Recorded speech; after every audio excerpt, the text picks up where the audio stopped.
Hey guys, fellow bikers, I want to give a review on this Hacks Obsidian full face dual visor helmet.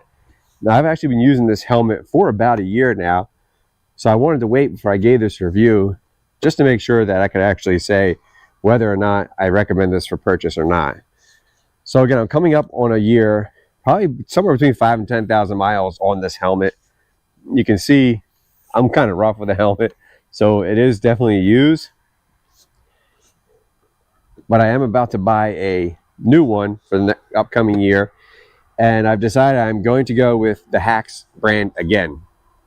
Now, the reason I originally bought this helmet was from other Amazon reviews who credit this helmet for saving their lives, and they've had pictures of it with the actual crash marks on it, and that was how I originally landed on this brand. And now that I'm using it for a year, I think it's safe to say that the comfort level is there, the wind noise reduction is excellent.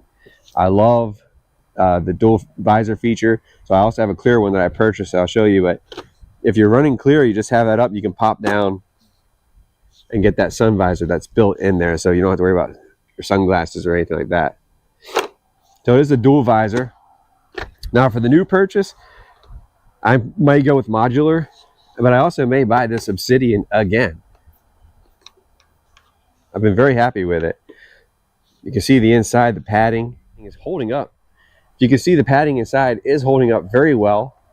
And the only reason I'm actually purchasing a new one is just because I live in the South and I sweat so much, and I like to replace them every year. I know you can take out padding and wash and replace. You know what? For the price point, it's no big deal for me to buy one every year. I think this one was, I might have got it around $100. Maybe 120, but it really wasn't that much. So for that price, I have no problem. Now this wind deflector is removable. You can take this off if that's not your style. It does have air vents on the top. Now one thing I'll say about these air vents, I do find I don't get much wind through there to cool off unless I actually tilt my head forward. So if you're more of a sport bike rider, you probably get a lot of wind through there. But on my Dyna or my Fat Boy, where I'm more laid back, I don't get a lot of wind through there. So I guess that's one downside, but you can just tilt down for a little bit or open the visor and get some air.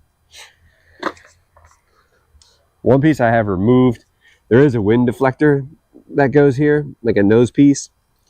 I just took it out because I didn't like having it in there, and I don't really open my visor that much to ride on long rides, so that wasn't a big deal for me. I took that off and just wanted to get good connection for that camera mount. So there is another piece that would go there. But yeah, I think all in all, I would definitely give this a 5. Like I said, I'm purchasing again. A couple disclaimers. These Harley stickers were added by me, obviously. But it does have the DOT ECE certification. You know, that's what we're looking for. Not just looks, but safety. Yeah, as far as ease of putting on, it's a very comfortable helmet. Got one chin strap. Done. You're ready to ride. Very comfortable. Goes up and down pretty easy. I was telling you about the inside sun shield visor. Excellent purchase. Like I said, I'm buying another one. So if you're in the market looking for a decently priced helmet that does what it's supposed to do, I'm going to go ahead and highly recommend the Hacks and the Hacks Obsidian specifically. Hope that helps you out in your purchase. Once I get the modular one, I'll end up doing a review on that. So stay tuned and check out for that later.